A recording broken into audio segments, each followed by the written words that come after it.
1절.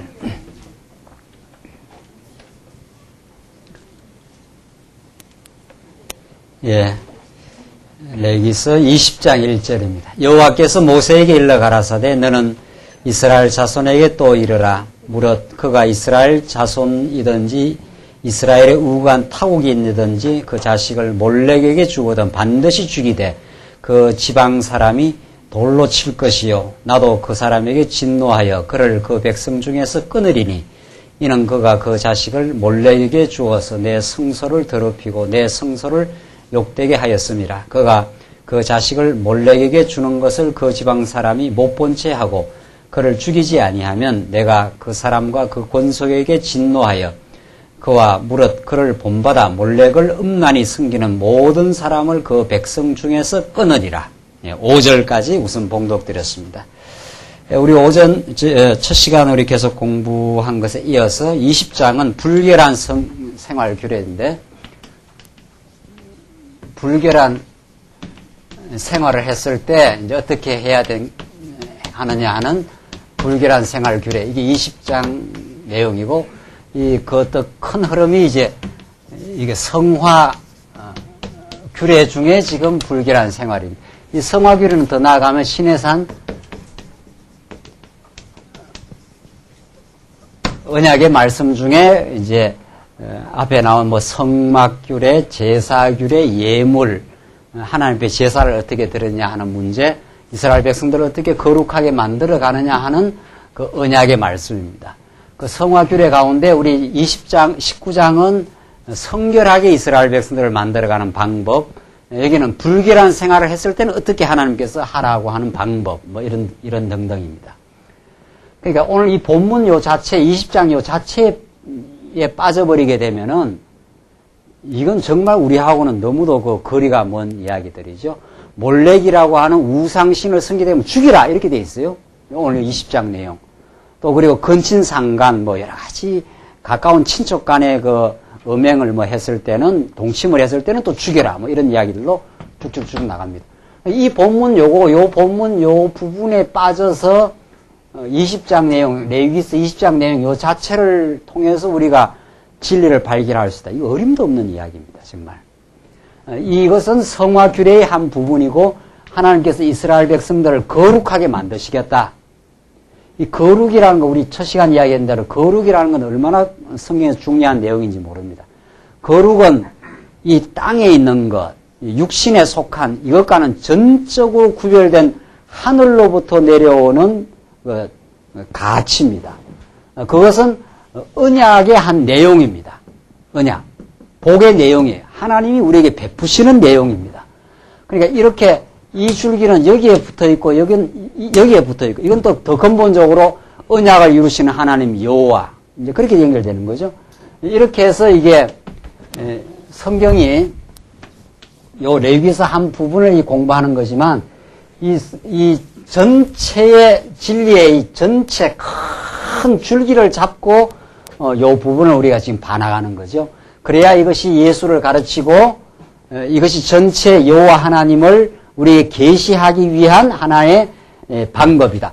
불결한 생활을 했을 때는 죽여야 된다. 지금 20장 그 내용이에요. 그럼 죽여야 된다는 걸 이 전체 줄기를 안 잡고 그리스도와 연결된 이 줄기를 안 잡고 보면은 이걸 뭐 어떻게 하라는 이야기인지 우리들에게 뭐 진짜 우상 섬기면 다 죽이라는 이야기인지 그거 알 길이 없는 거죠. 줄기를 안 잡으면 이 전체 그러니까 요 한 부분은 성경에 나타나는 전체의 줄기 속에 하나의 지금 진리를 가리키고 있는 한 부분이라는 거예요. 부분의 가지. 나무로 말하면 쭉 줄기가 있고 줄기에 가지가 이렇게 지금 뻗어나가는 거 아닙니까? 줄기에.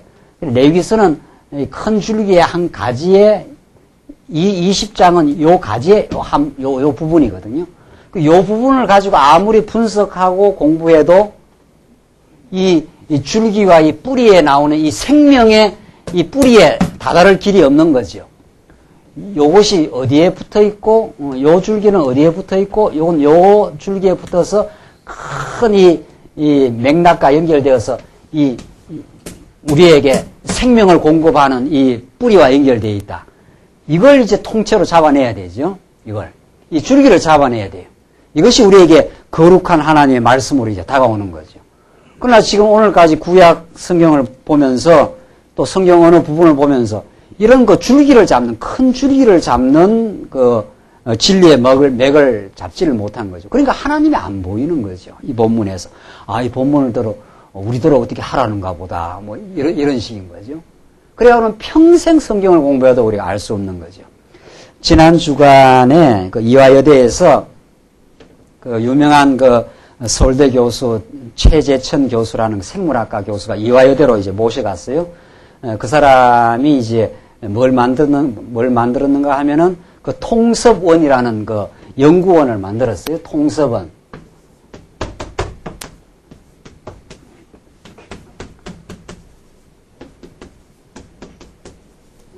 뭐 통섭, 예. 이 통합, 뭐 통섭이라는 건 섭리할 때 섭자 아닙니까? 이 잡는다 이런 뜻입니다. 큰 통일, 전체 지식의 전체적인 원리를 잡아내는 그런 연구소다. 이렇게 해서 이화여대에서 전격적으로 그 사람을 초빙을 불러가가지고 이제 큰 연구실을 주고 뭐 이제 아주 그 사람의 문제의식 이제 신문에 났는데 언제 한번 제가 시간이 있으면 한번 세미나 같은 데서 한번 가볼 계획입니다. 이 사람의 문제의식이 뭔가 하면 20세기는 지식의 전부 분과 학문이었다. 아무 지식을 나누었다. 지식을 뭐 물리학, 생물학, 뭐 역사학, 언어학, 철학 뭐 쫙 다 나눠가지고 그러니까 어떤 전체 진리가 있으면 진리의 전체적인 그 흐름을 이렇게 잡지를 못했다는 거지요. 이게 인문학이 있으면 인문학, 자연과학이 있으면 자연과학 나눠져가지고 인문학 가운데서도 역사, 언어, 뭐 철학, 국문학, 영문학 온갖 학문을 이렇게 나누어졌다는 거예요. 이게 이제 자연과학에서도 물리학, 생물학에서도 또 얼마나 이게 나누어집니까 이렇게. 그래서 이 세상 전체를 바라보는 그런 전망과 시각을 20세기는 못 줬다. 그래서 세상 학문들이 다 쪼개질 대로 쪼개져 버렸다. 그러나 21세기에 와서는 아 그건 아니구나. 이렇게 쪼개가지고는 뭐 우리가 진리를 알 길이 없구나. 이걸 전부 통합을 해야 된다. 예, 통일시키고 이 섭자가 이 잡을 섭자입니다. 전부 전체로 통합해서 뭔가 잡아내는 그런 어떤 진리 추구가 필요하다. 이렇게 해서 그 사람이 통섭이라는 말을 만들어내고 그런 그 연구소를 차려가지고 쪼개면 안 된다는 거죠. 쪼개면. 전체를 잡아내가지고 뭐 그래야 우리가 진리를 말할 수 있다. 뭐 이런 거 기치를 걸고 지금 이제 새로운 이제 학문의 그 학풍을 만들어내기 위해서 그렇게 지금 시작을 했어요. 사실 우리 말씀 운동은 성경을 66권을 지금까지 성경을 전부 다 쪼갰어요. 모세 오경, 뭐 역사서, 뭐 시편 연구, 선지서 연구, 마태복음, 뭐 바울서신, 뭐 계시록. 그 계시록도 전체로 또 보지도 않아요. 계시록의 몇몇 규절 이렇게 빼내는 거죠. 그렇게 해서 다 쪼개놨기 때문에 성도님들이 이 성경 전체의 이 줄기를 잡아낼 길이 없어요. 그야말로 우리야말로 통섭이죠. 통일되어 있고 전체를 하나로 잡아내는 이 통섭이라는 말이 그런 뜻이에요. 통일되어 있고 큰 지식의 어떤 큰 줄기가 있고 그 전체를 하나로 잡아내는 어떤 진리의 메시지가 있다. 성경 전체가. 그 레위서는 레위서 한 권을 안 읽힌다는 거죠. 하나님께서 아브라함에게 약속하시고 그 자손들을 지금 지켜나가는 그 시내산 언약 가운데 하나님의 은혜로 그들을 거룩하게 만드시고 거룩하게 만드시기 위해서 불결한 생활을 했을 때는 다 죽인다 이 말입니다. 그 죽인다는 게 무슨 뜻이냐 말이죠. 죽인다는 게 그걸 우리가 하나님이 행하시는 언약의 말씀으로 그렇게 우리는 보겠다는 거죠. 그 언약은 누가 이루실 것인가 이렇게 해서 구약 창세기부터 레위서에 흐르는 이 맥락이 구약 전체 역사서를 통해서 장차 오실 메시아를 바라보고 그 메시아가 십자가 위에서 죽으심으로 우리에게 거룩함을 이루어 가시는 하나님의 이 복된 진리로 신구약 전체를 통해서 하나의 원리를 잡아내는 이게 우리 말씀 운동이 하고 있네요. 그리고 지금 세상의 모든 학자들이 고민하고 뭔가 진리라는 것은 한 부분을 봐서는 안 된다. 전체를 잡아내야 된다 하는 그런 문제의식을 가지고 지금 연구하려고 하고 고민하고 지금 그렇게 있습니다. 세상에 지금. 그러나 여러분과 제가 지금 오늘 이 레위기서를 신구약 전체의 큰 줄기 속에서 이 말씀을 보므로 여기서 우리에게 거룩한 하나님의 진리의 가치가 우리에게 전달된다는 건 이것처럼 그 놀라운 그 복음이 없습니다. 한번 보십시오. 지금 20장. 그래서 20장 1절부터 5절까지가 몰렉은 그 암몬 민족들의 그 우상 신입니다. 그 자식을 몰렉에게 죽여도 반드시 죽여버리라는 거예요. 그래서 5절 한번 보십시오. 다시 내가 그 사람과 그 권소에게 진노하여 그와 무릇 그를 본받아 몰렉을 음란히 섬기는 모든 사람을 그 백성 중에서 끊어버리리라. 그거 안 죽이면 내가 하나님 여호와가 다 끊어내버리겠다. 그렇게 해서 이스라엘 백성들의 그 불결한 생활, 하나님을 섬기지 않고 이방신을 섬길 때는 하나님께서 다 죽이라는 명령입니다. 이게 이제 무슨 뜻인가? 20장 우리가 전체를 읽고 우리가 한번 잡아보십시다.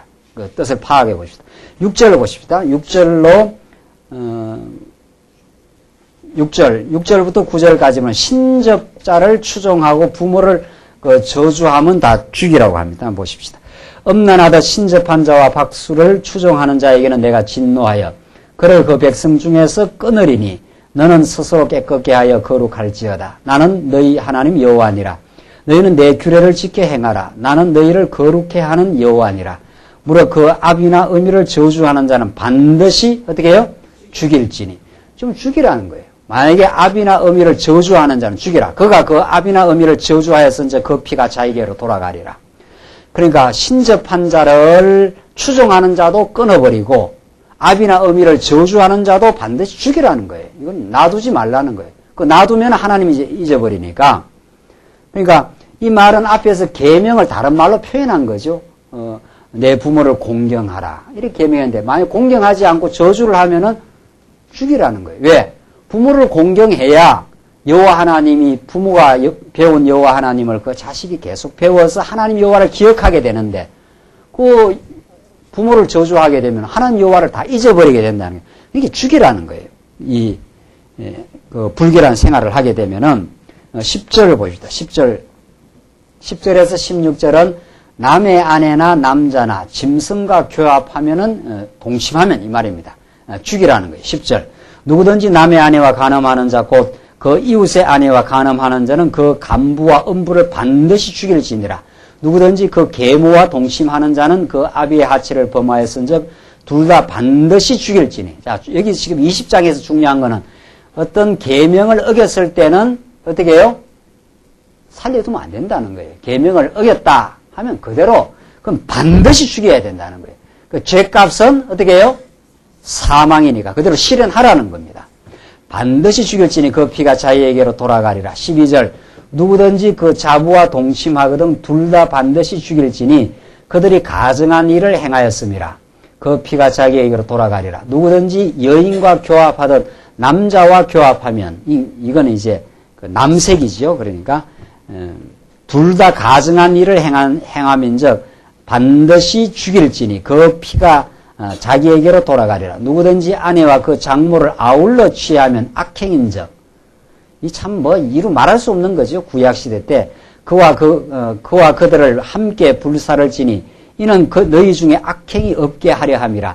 남자가 짐승과 교합하면 반드시 죽이고 너희는 그 짐승도 죽일 것이며 여자가 짐승에게 가까이하여 교합하거든 너는 여자와 짐승을 죽이되 이들을 반드시 죽일지니 그 피가 자기에게로 돌아가리라. 이게 전부 정상적인 그 관계가 아닌 비정상적인 그런 그 음행입니다. 그러니까 이런 그 간음하지 말라 하는 그 법의 세부적인 그 구약적인 그 악행들입니다. 이런 거 하면 남겨두지 말라는 거예요. 이러면 그 범죄를 행했을 때는 살려두면 안 된다. 그대로 다 죽이라는 거예요. 17절을 보입시다. 17절로 21절. 자매나 경도하는 여인과 동침하면 죽이라고 합니다. 누구든지 그 자매 아비의 딸이나 그러니까 자매입니다. 형제 자매지요. 아비의 딸이나 어미의 딸을 취하여 그 여자의 하체를 보고 여자는 그 남자의 하체를 보면 부끄러운 일이라. 그 민족 앞에서 그들이 끊어질지니 그는 그 자매의 하체를 범하였은즉 그 죄를 당하리라. 누구든지 경도하는 여인과 동침하여 그의 하체를 범하면 남자는 그 여인의 근원을 드러내었고 여인은 자기의 피 근원을 드러내었음인즉 둘 다 백성 중에서 끊쳐지리라. 너의 이모나 고모의 하체를 범하지 말지니 이는 골육 지친의 하체인즉 그들이 그 죄를 당하리라. 이게 전부 근친상간이죠. 아주 가까운 친척들과 동침을 하면 그거 다 죽이라는 거예요.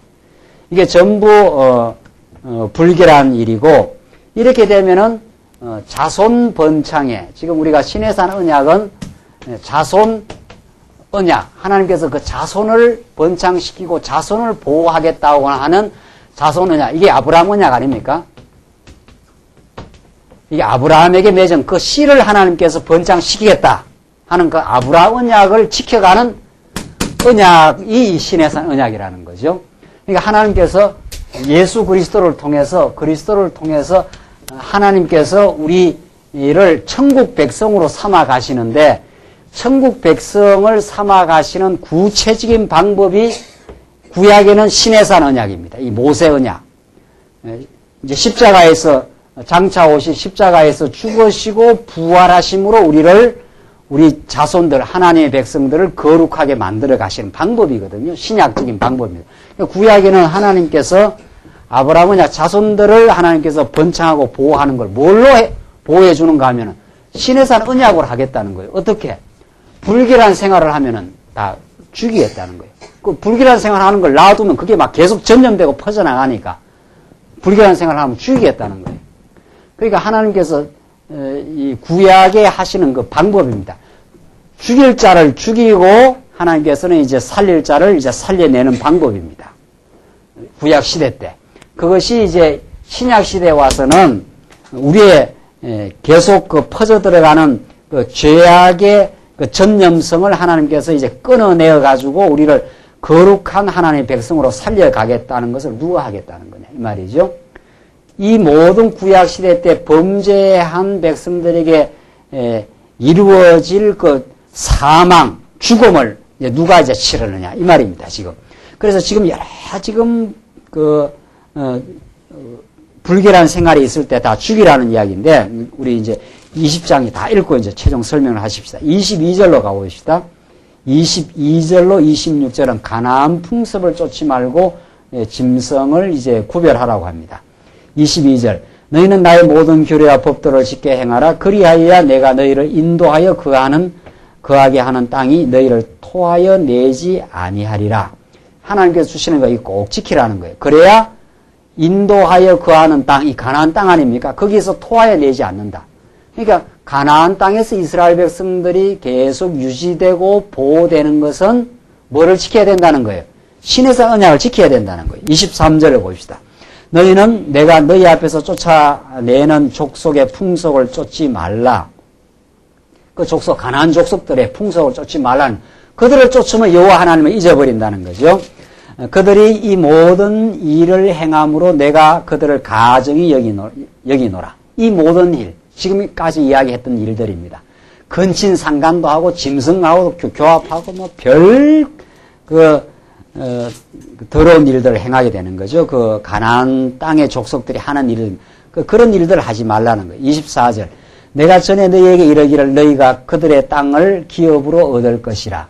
내가 그 땅 곧 젖과 꿀이 흐르는 땅으로 너희에게 주어 유업을 삼게 하리라 하였노라. 나는 너희를 만민 중에서 뭐라 했습니까? 구별한 너희 하나님이라. 그 이방 족속들, 그 만민 중에서 구별해낸 여호와 하나님이라는 거죠. 너희는 짐승의 정하고 부정함과 새의 정하고 부정함을 구별하고 내가 너희를 위하여 부정한 것으로 구별한 짐승이나 새나 땅에 기는 곤충을 인하여 너희 몸을 더럽히지 말라. 이건 레위서 앞에서 벌써 나왔죠. 신체에 거룩히 하게 하는 하나님의 규례 아니었습니까? 어떤 짐승은 먹고 어떤 짐승은 먹지 말라. 어떤 거는 정하고 어떤 건 부정하니까 꼭 지켜야 된다. 그래서 너희들이 이제 거룩하게 된다. 그 신체 그 성화 규례에서 이미 나온 걸 다시 여기서 이제 이야기하는 거죠. 그러면서 26절 너희는 내게 거룩할지어다. 이는 나 여호와가 거룩하고 내가 또 너희로 나의 소유를 삼으려고 너희를 만민 중에서 구별하였음이라. 남자나 여자나 신접하거나 박수가 되거든 반드시 어떻게 해요? 죽일지니 곧 돌로 그를 치라. 그 피가 자에게로 돌아가리라. 자, 하나님은 참 거룩하시고 너희를 이미 소유로 다 삼아서 만민 중에서 구별해낼 구별한 백성이다. 그런데 만약 너희들이 불결한 생활을 하게 되면, 이방인들이 하는 그런 생활을 하게 되면 너희들 남겨두지 않겠다. 다 죽이겠다는 거예요. 다 하나도 남기지 않고 그 법대로 시행해서 다 죽여버리겠다. 그러니까 이스라엘 백성들을 하나님께서 이것이 이스라엘 백성들을 거룩하게 하는 그 방법이었습니다. 거룩하게 만드시는 방법. 이걸 그대로 행하게 해서, 그러니까 이게 구약 시대 때의 그 방법이었고, 이걸 전부 이제 장차 메시아가 이룬다는 거죠. 이게 오늘 우리한테 뭐 지금 직접 어떻게 하라는 이야기가 아니라는 거예요. 이게 이 구약의 하나의 하나님께서 이스라엘 백성들을 거룩하게 하는 방법이었는데, 계명을 어겼을 때는 여지없이 다 죽이라는 거예요. 계명을 어겼을 때는 간음하지 말라 하는 그 법을 지금 다 어긴 것들 아닙니까? 여러 가지 짐승과 교합하고 뭐 별 근친상간하고 말이죠. 가까운 친족들 이모 고모하고 교합하는 이방인들이 하는 온갖 더러운 일들이었는데 그거 하면 다 죽이라는 거예요. 살려두지 말라는 거예요. 이 모든 구약에 나오는 이 성화 규례를 이루시려고 예수님이 온 거예요. 이루시려고. 이게 이 더러운 불결한 생활들은, 구약의 불결한 생활들은 하나님을 모르고 살아가는 이스라엘 택한 백성들의 죄악된 그 생활들입니다. 죄악된 생활. 그 죄값은 다 사망이에요. 죄값은.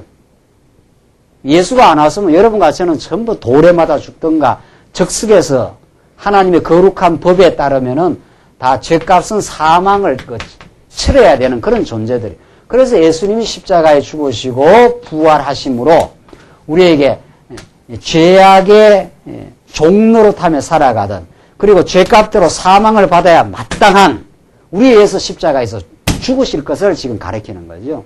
그렇게 해서 우리를 거룩한 인생으로 우리를 이미 거룩하게 만들어 주셨습니다. 그러니까 우리가 거룩한 백성이 되는 건 내가 이런저런 행동을 해서 되는 게 아니라 예수님이 하늘로부터 하나님의 아들로 흠과 티가 없으신 분으로 오셔서 죽어야 될 이유가 아무도 없으신 예수님이 우리 대신 다 죽어주심으로 우리를 사망 권세에서 우리를 생명의 나라로 우리를 이렇게 인도해 주실 것에 대한 예표요 그림자적 사건이에요.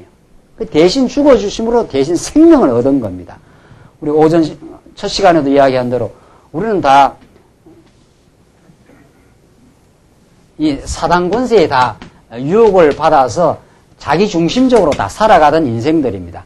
무엇을 해도 다 죄인이에요. 무엇을 해도 다 불결합니다. 우리는 하나님이 보실 때 순결한 게 없습니다. 우리는 무엇을 해도 다 자기 중심이요, 하나님을 우리가 기억하지 않으며, 하나님을 기억하지 않아요. 우리가. 그러니까 그 하나님을 기억하지 않는 인생의 그 죄값은 그대로 사망입니다. 다. 그걸 위해서 예수님이 오셔서 우리를 이 죄에서 이렇게 건져내신 거거든요. 예수님이 오셔가지고, 예수가 오셔가지고. 그래서 우리가 생명을 얻었고, 그것을 우리는 거룩한 가치를 얻었다. 그렇게 말합니다. 그래서 예수 믿지 않았을 때와 믿었을 때의 삶의 가치가 전적으로 지금 달라진 거거든요. 지금 오늘 이렇게 모여서 우리가 말씀을 듣고 이 본문에서 불결한 생활을 했을 때 다 죽이라고 하는 것이 예수님이 다 죽으시고 그래서 우리가 살아나서 그래서 우리가 하나님을 기억하게 된 겁니다. 지금 예수님이 아니면 우리는 하나님을 아버지로 지금 하지를 못해요. 그래서 우리가 지금 오늘 이렇게 살아가는 것이 하나님의 은혜로 살고 있습니다. 내가 다 죄값대로 죽어 마땅한 죄인이지만은 우리는 이 땅을 소망 삼아 지금 사는 것이 아니라 예수를 소망 삼고 영원한 하나님의 나라를 소망 삼은 하나님의 백성이 되었습니다. 이런 거 전적으로 혁명적으로 바뀌어진 가치를 우리가 누리고 살아요. 베드로전서로 한번 가봅시다. 오늘 이 말씀을 신약 베드로전서가 이제 거룩한 가치로 살게 하시는 하나님의 그 복음의 진리가 나오는데, 베드로전서가 이런 레위기서를 근거로 해서 어떻게 말씀하는가 한번 보십시오. 베드로전서 1장 3절 한번 보십시다. 1장 우선 14절 한번 보시다. 베드로전서 1장 14절. 찾았습니까? 신약성경 378페이지입니다. 베드로전서 1장 14절. 너희가 순종하는 자식처럼 이전 알지 못하였을 때에 쫓던 너희 뭐라고 그랬습니까? 사욕을 본받지 말고 자기 중심한 욕망입니다. 이건 하나님이 거룩한 진리로 붙들지 않으면, 예수의 지체로 우리를 삼아주시는 은혜를 베풀지 않으면, 이전에 알지 못할 때에 쫓던 너희의 사욕이, 우리는 그렇게 살았다는 거예요. 하나님 몰랐을 때는 우리는 다 자기 중심한 사욕을 쫓아 살았는데, 그걸 본받지 말고, 15절, 오직 너희를 부르신 거룩한 자처럼 너희도 모든 행실에 뭐라 했습니까? 거룩한 자가 되라. 기록하였을 때 내가 거룩하니 너희도 거룩할지어다 하셨느니라. 외모로 보시지 않고 너희 각 사람의 행위로 판단하시는 자를 너희가 아버지라 부른즉 너희의 나그네로 있을 때에 두려움으로 지내라. 자, 이게 이제 거룩을 목표로 이제 살아가라는 건데, 그 거룩을 목표로 살아갈 수 있는 기반을 하나님께서 어떻게 허락하셨는가? 1장 3절로 한번 가보십시오. 자, 우리의 지금 목표는 하나님을 거룩한 삶으로 우리를 지금 이전에 알지 못했을 때 사역을 쫓는 삶이 아니라 거룩을 목표로 사는데, 목표로 해서 살아가는데, 그렇게 살아갈 수 있는 그 토대를 어떻게 하나님께서 만들어 주셨는가? 그게 1장 3절에 나옵니다. 중요한 건 그 토대인데, 1장 3절을 보이다. 찬송하리로다 우리 주 예수 그리스도의 아버지 하나님이 그 많으신 긍휼대로 예수 그리스도의 죽은 자 가운데서 뭐라 했습니까? 부활하심으로 말미암아 우리를 거듭나게 하사 산 소망이 있게 하시며 썩지 않고 더럽지 않고 새하지 아니하는 기업을 있게 하시나니 곧 너희를 위하여 뭐라 했습니까? 하늘에 간직하신 것이라. 이게 예수 믿은 사람의 특권이라는 거예요. 이게 하나님의 택한 백성들에게 주어지는 영원하고 변치 아니하고 더럽지 아니하는 산 소망이라. 그렇게 말해요. 자, 우리는 지금 오늘 이 레위기서의 불결한 생활을 통해서 하나님께서 우리를 거룩하게 하시는 그 신의 산 언약의 말씀을 듣고 있잖아요. 이게 왜 우리에게 복이냐는 거예요. 이게 이제 예수가 이루어주시는 하나님의 거룩한 가치라는 건데, 이게 세상 전부를 주고도 바꿀 수 없는 하나님이 베풀으시는 거룩한 가치라는 거예요. 왜 이게 중요하냐는 거예요. 만약에 예수가 이 신의 산 언약대로 십자가에 죽으시고 부활하셔서 우리에게 산 소망을 주시지 않았으면, 여러분과 저는 어디에 사느냐 하면은 죽은 소망, 썩은 소망, 이 땅에 속한 가치에 매여서 죄에 매여서 살다가 죽을 인생들이에요. 그런 인생을 산 소망을 주시고 썩지 아니하고 쇠하지 않은 하나님의 나라를 우리에게 주셨지 않느냐? 지금 베드로전서가 그 당시에 얼마나 많은 핍박 가운데 흩어져 살아가던 나그네들, 그 사람들은 땅에서 정말 소망을 찾기가 그 절망적인 그 수준에서 살아가는 그 백성들에게 주시는 그 베드로의 그 복음, 베드로를 통해 주시는 하나님의 복음입니다. 찬송하자, 그렇게 말합니다. 너희들의 지금 전날에, 지금은 지금 핍박받아서 흩어져 살아가지만은 너희들의 전날의 삶이 어떤 줄 아느냐? 이전에 알지 못했을 때 너희들 다 사욕을 쫓았지 않았느냐? 이게 인간의 과거의 우리의 본래 모습이에요. 사사로운 자기 중심하는 욕망입니다. 인간은 그거밖에 없어요. 인간은 그냥 이 땅 위에 몸뚱아리 유지하고 편하게 살고 자기 이름을 내고, 그게 다 사욕 아닙니까? 예.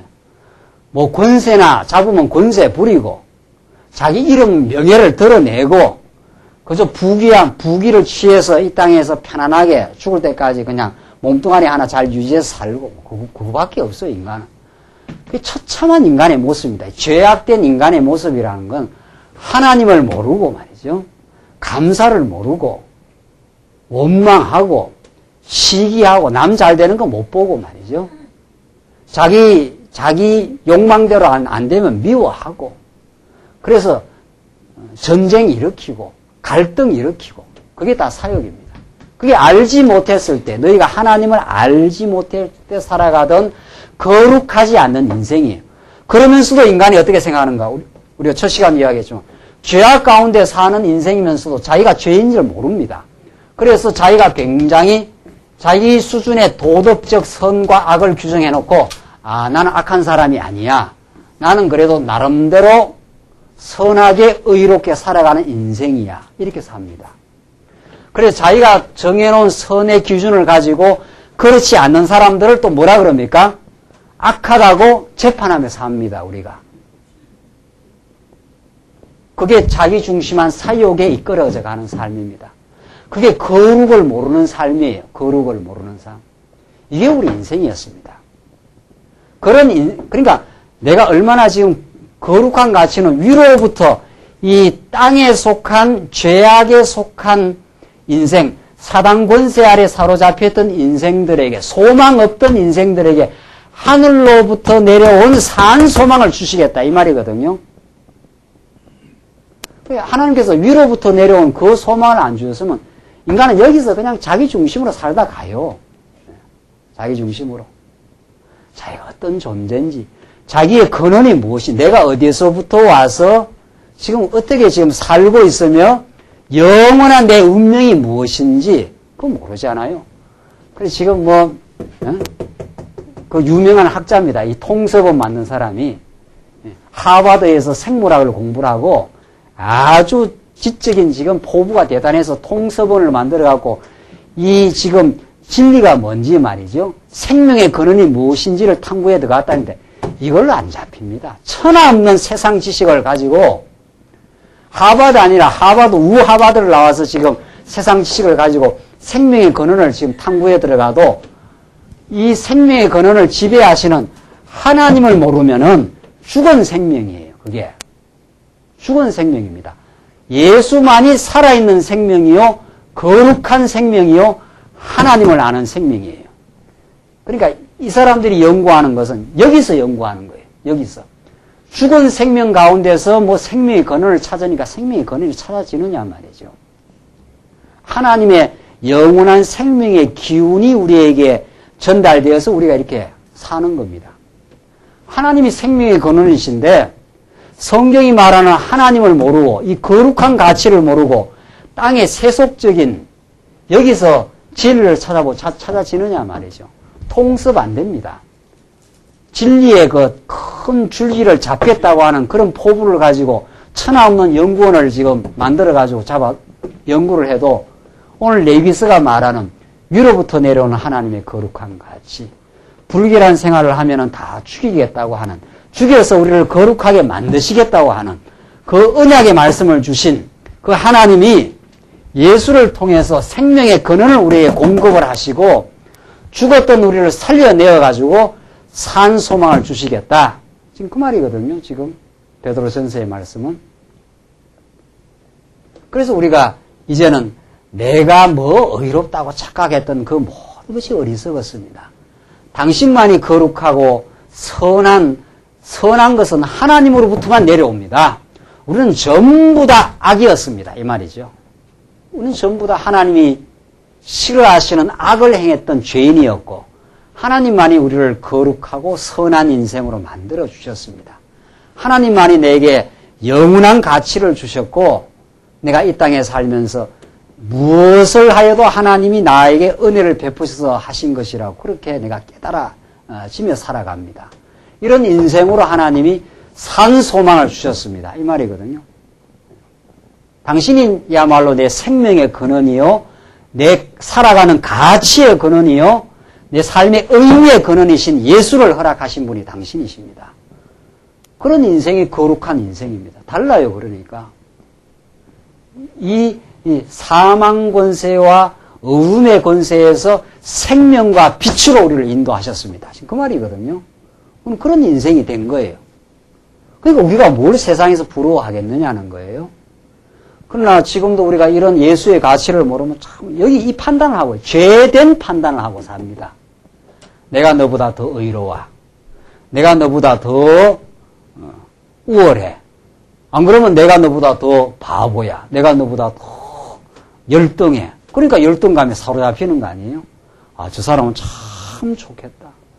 나는 왜 이렇게 이 모양 이 꼴이냐. 이러면서 맨날 자기를 이렇게 학대하고 자기의 시달리고 말이죠. 안 그러면 자기가 굉장히 의인인 줄 착각하면서 도덕적 존재인 줄 착각하면서 다른 사람을 멸시하거나.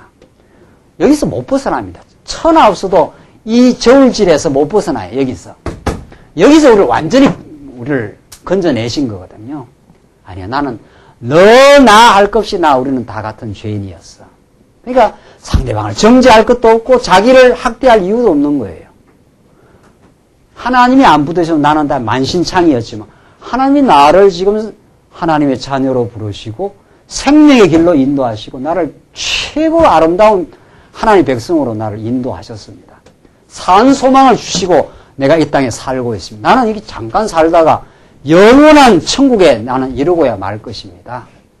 오늘 본문이 그 말이거든요. 썩지 않고 더럽지 않고 새하지 아니하는 기업을 있게 하시나니 곧 너희를 위하여 어디에? 하늘에 간직하신 것이라. 하늘에 간직한 가치, 거룩한 가치를 주셨다. 그게 지금 신해산 언약이라는 거예요. 신해산 언약. 이 가치를 우리가 받았으니까 우리가 얼마나 행복한 자리에 있느냐. 그 예수 잘 믿으면 감사하고 행복한 인생이 되는 겁니다. 세상 것이 훨씬 덜 부러워져요. 그게 구체적으로 예수 믿는 삶에서 이루어지는 그 마음의 행복입니다. 정말. 나는 예수 한 분으로 만족해. 이렇게 되는 거죠.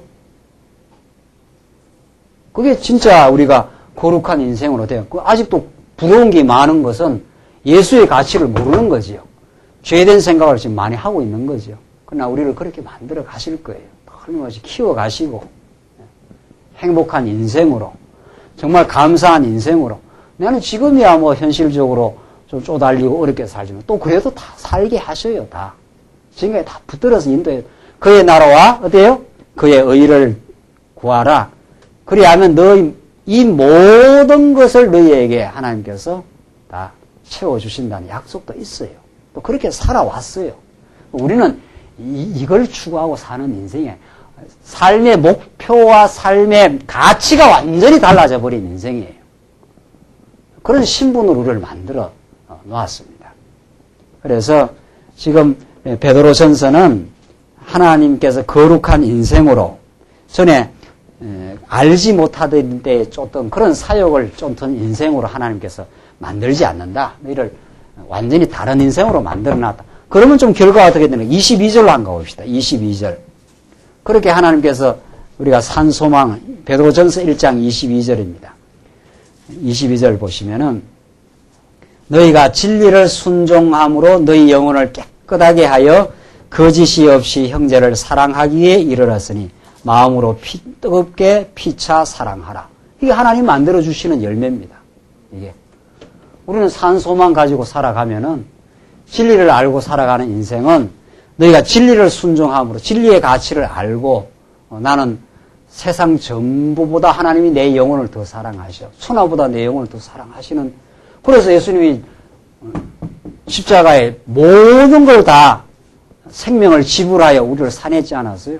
그렇게 사랑한 대상이 된 거거든요.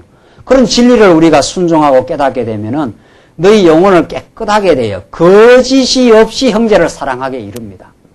영혼이 깨끗해져요, 점점. 불결한 우리 인생들, 큰 탐욕에 사로잡혔던 죄악된 존재에서 깨끗한 영혼으로 만들어가니까 마음이 깨끗하고 마음이 화평하니까 형제를 정말 그 대가 없이 사랑하고 싶은 마음이 있어요. 그렇게 해서 피차 뜨겁게 사랑하도록 그게 거룩한 생활입니다. 그게 내 과거의 내 죄악된 마음으로 되느냐 말이죠. 천하 없어도 안 됩니다. 이거는 위로부터 거룩한 가치를 확인받지 않고 받지 않고 천하 없어도. 그러니까 내가 만족이 있어야 돼요. 내가 소망이 있고 내가 행복해요. 예수 믿으면. 그러면 되어져 가는 일이 예수의 지체로 형제를 거짓 없이 거짓 없이 사랑한다는 거짓으로 사랑하는 게 있다는 거죠. 우리가 얼마나 거짓으로 사랑하는 척 하는지. 그러니까 대가를 바라고 사랑하는 거, 인정을 받기 위해서 사랑하는 건 그 사랑하는 게 아닌 거죠. 그게 거짓으로 사랑하는 겁니다. 세상은 다 그렇게 사랑하는 겁니다. 그 참된 사랑이 아닌 거죠. 영혼이 불결하니까 불결한 사랑이 나오는 겁니다. 예수만이 우리를 거룩한, 땅에 속한 그런 삶이 아니라 하늘의 가치로 사랑을 하셨고, 예수 안에서 우리가 점점 살아가는 것은 여기서 벗어나는 거거든요. 이게 거룩한 인생입니다. 이건 세상이 흉내도 못하고 세상이 알지도 못하는 사랑이에요. 그런 사랑으로 우리를 하나님께서 지금 인도하신다는 거죠. 그래서 하나님께서 우리를 좀 남겨놨기 때문에, 죄악 가운데 남겨놨기 때문에, 아직도 완전히 벗어놓지는 않았어요. 남겨놨기 때문에 고린도 교회와 같은 분쟁과 갈등도 있는 겁니다. 그거 왜 그래 남겨놓았는가 하면, 하나님이 거룩한 진리를 안 붙들면 너희들은 어떻다는 거예요? 사랑하는 척 한다는 거예요. 거짓으로 사랑한다는 거예요. 그 고린도 교회에서 분쟁하지 않아요? 내가 더 의로우느냐, 너가 더 의로우느냐. 그것과 싸우는 거거든요. 우리가 죄인인 줄 알면은, 너가 낫다, 너가 못하다, 그 싸움이 일어나겠습니까? 우리가 하나님 앞에서 완전히 새카만 죄인이라는 걸 우리가 본질적으로 알면, 그 싸움이 나겠어요? 싸움 안 납니다. 저쪽에 티끌이 보이면은, 저 티끌보다도 내 들보가 어떻게 해요? 훨씬 크구나. 저는 그래도 약과구나. 이렇게 아는 게 그게 지혜자라고 그랬어요. 갈라디아서에. 다른 사람이 범죄하는 걸 보거든 너를 돌아보아. 이렇게 돼 있어요. 다른 사람이 범죄하는 걸 보거든 말이죠. 너는 하나님이 안 붙이면 그것보다도 더 훨씬 심한 존재야. 예수 알면 자기를 알아요. 예수를 알면 자기가 죄인인 줄 압니다. 거룩한 가치에 비추어 보면은 자기의 죄가 뿌리채 그냥 다 드러나요. 그러면 그 분쟁 안 하게 됩니다. 분쟁은 어디까지나 자기 중심에서 자기가 선하다는 게 있어요. 틀림없이 있는 거예요. 죄악된 생각이 있는 거예요. 그러니까 분쟁하고 나면 아하, 나는 아직도 예수를 잘 몰라. 이렇게 인정하시면 됩니다. 인정하시면. 그 예수를 알면 점점 그런 삶에서 벗어나게 되죠. 예수를 알면은.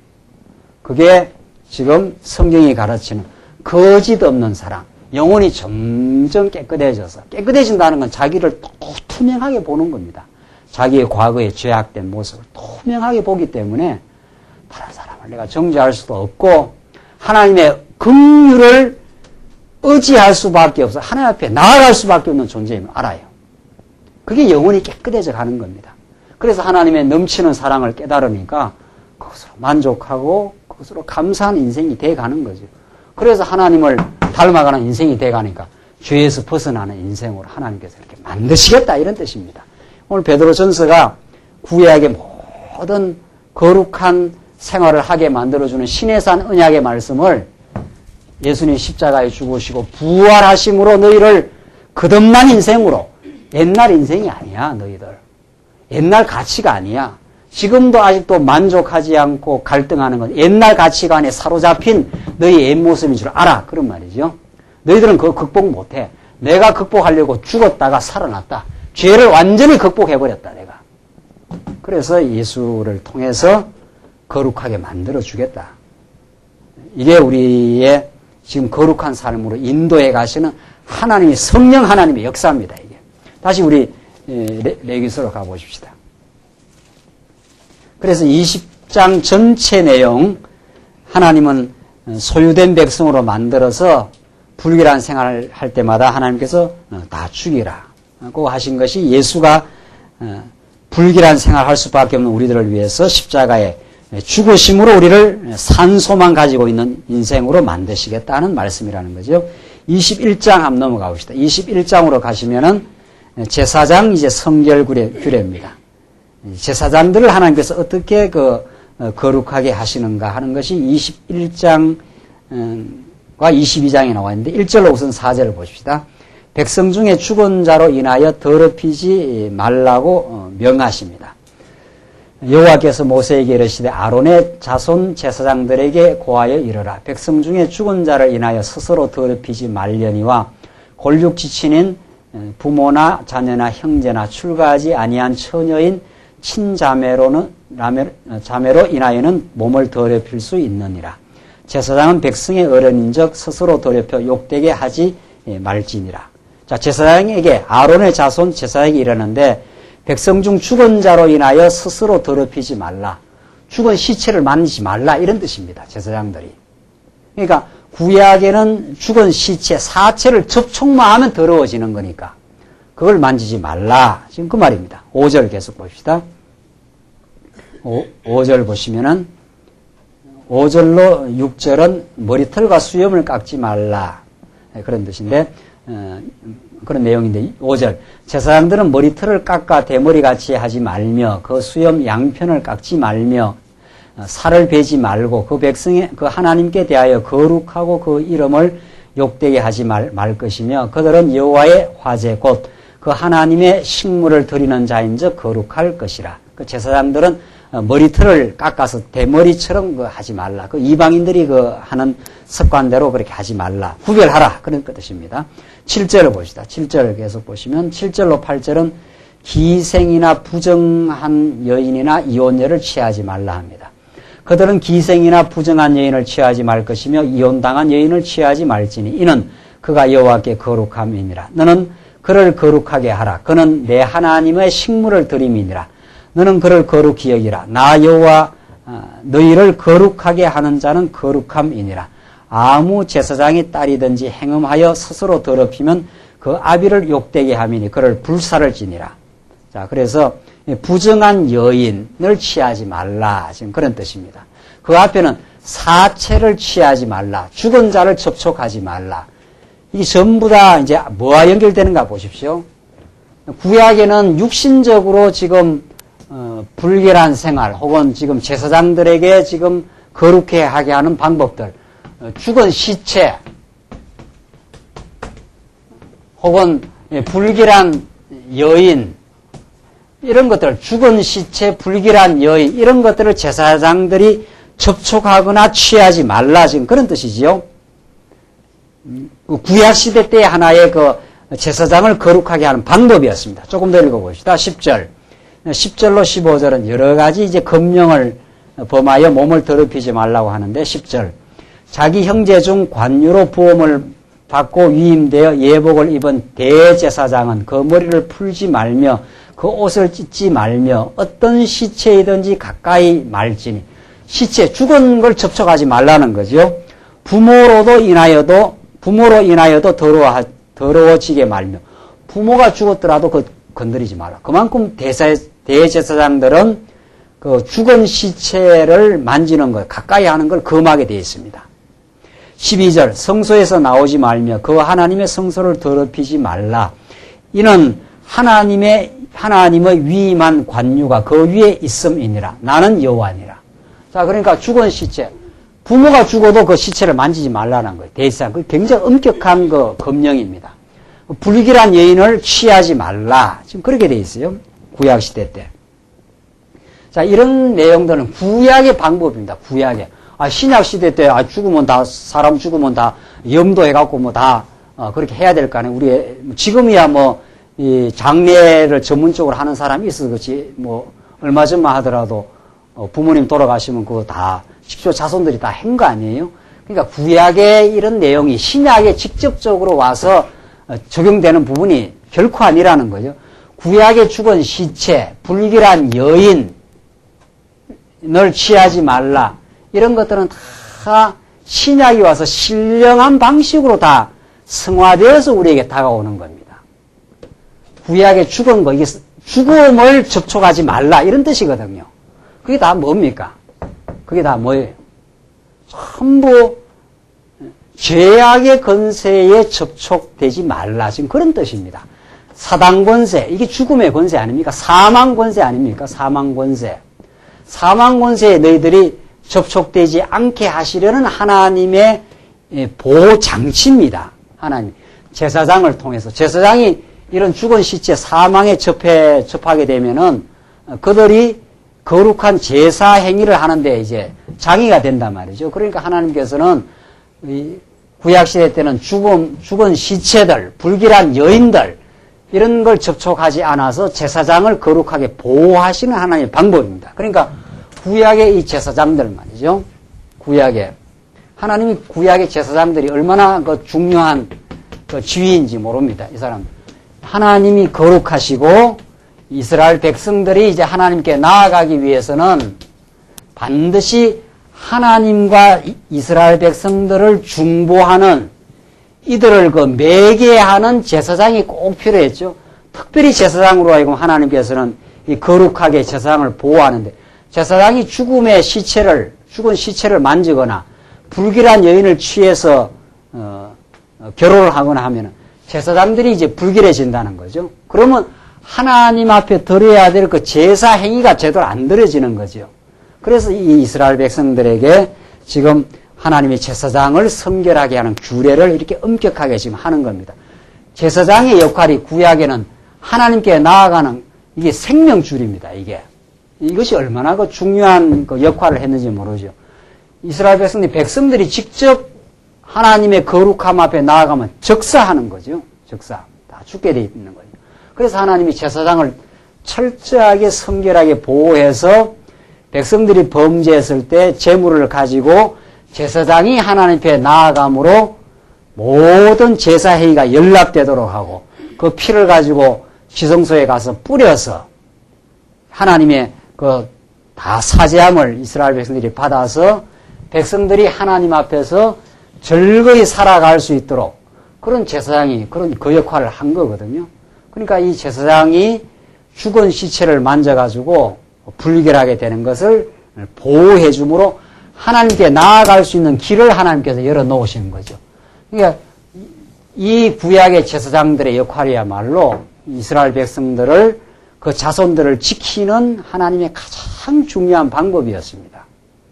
그러니까 여러분과 저는 오늘 이 신약시대 때 구약의 제사장보다 더 우월하신 영원한 제사장으로 오시는 완전한 제사장으로 오셔서 이스라엘 백성들처럼 다 우리가 400년 종살이하고 범죄하고 하나님 떠나가던 백성들, 하나님께 직접 나아갈 수 없는 우리들에게 나아갈 수 있는 길을 여신 대제사장 되신 예수를 지금 가르쳐 주는 거죠.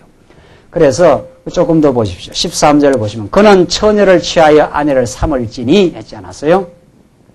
기생이나 부정한 여인, 염려 이런 거 하지 말라는 거예요. 처녀를 취해서 아내를 삼을지니 14절 과부나 이혼된 여인이나 더러운 여인이나 기생을 취하지 말고, 이게 다 구약의 방식입니다. 구약 시대 때의 하나의 방식이었는데, 자기 백성 중 처녀를 취하여 아내를 삼아 그 자손으로 백성 중에서 더럽히지 말지니 나는 너를 거룩하게 하는 여호와임이니라. 이게 다 구약 시대 때 하나의 불길한 여인들이었습니다. 이게 신약에 뭐 적용되는 게 아니에요. 신약에는 뭐 불길한 여인이나 과부나 이혼 여인이 죄인이다 그런 뜻이 아니에요. 신약에는 너나 할 것 없이 다 죄인들이에요. 이 결혼을 했든 안 했든 혼자 살든 함께 지금 남편하고 살든 그런 거 상관없어요. 신약 시대 때는 그런 게 아니에요. 구약이 하나의 구약적 표현이에요. 죽은 시체 이런 것들 말이죠. 그게 전부 구약의 표현인데 신약 시대 때는 처녀를 삼아서 결혼하라 그렇게 하지 않아요? 이게 지금 굉장한 복음입니다. 이게 여러분과 저는 만약에 예수가 아니면 전부 불결한 여인들입니다. 너나 할 것 없이 전부 불결한 죄악된 여인들이에요.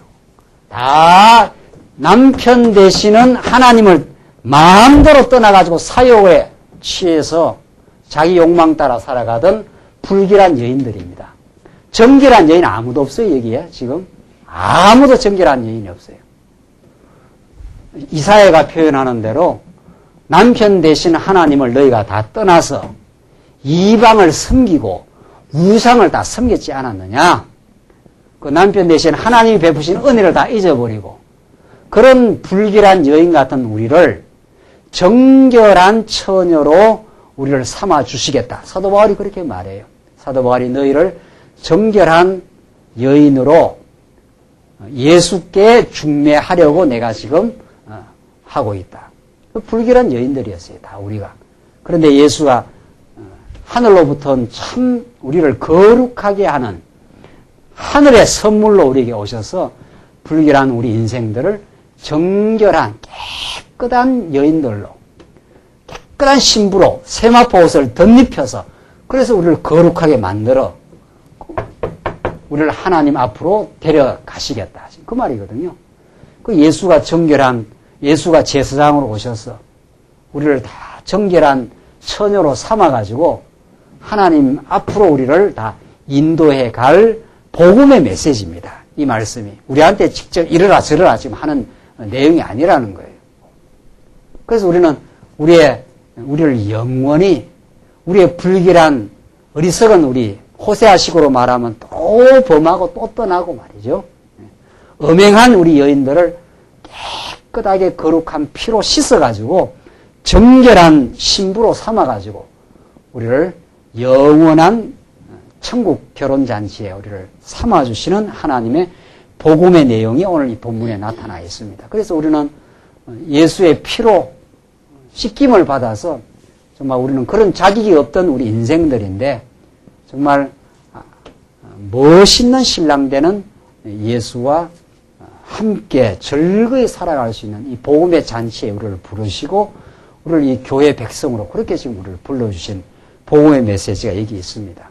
그 예수가 아니면 우리는 정말 이 땅에서 불길한 여인처럼 하나님 다 떠나서 내 마음대로 원망하고 미워하고 갈등하고 정말 감사를 잃어버린 인생으로 살 수밖에 없는 인생들을 예수 만나서 정말 마음에 정말 기쁨을 얻고 감사를 얻고 무한한 은총 속에 살게 하시는 하나님의 은혜가 우리에게 지금 있어서 우리가 이렇게 말씀 듣고 예수를 섬기며 살 수 있도록 그렇게 인도를 하셨습니다.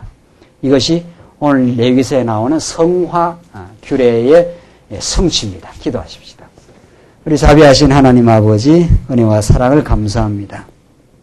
불길한 여인으로서 하나님 떠나서 우리 마음대로 살아가던 사욕을 쫓던 우리 인생들 땅의 것만을 바라보면서 늘 불평하고 원망하고 미워하며 살던 우리 인생들로 하여금 예수 안에서 산 소망을 주시고 영원한 우리에게 기쁨을 주셔서 이제 진리 안에서 땅의 가치를 이제 벗어나 하늘의 가치로 우리 참 소망을 살으며 살게 하심을 감사합니다. 예수가 아니었으면 예수를 그리스도로 보내지 아니하였으면 오늘 하나님을 아버지로 알 길이 없는 우리 인생이었지만 이제 복된 이 거룩한 생명 가운데 우리를 인도하심을 참으로 감사합니다. 이 진리 안에 감격하며 범사의 하나님을 감사하며 살아가게 하시옵소서. 예수님 이름으로 기도하옵나이다. 아멘.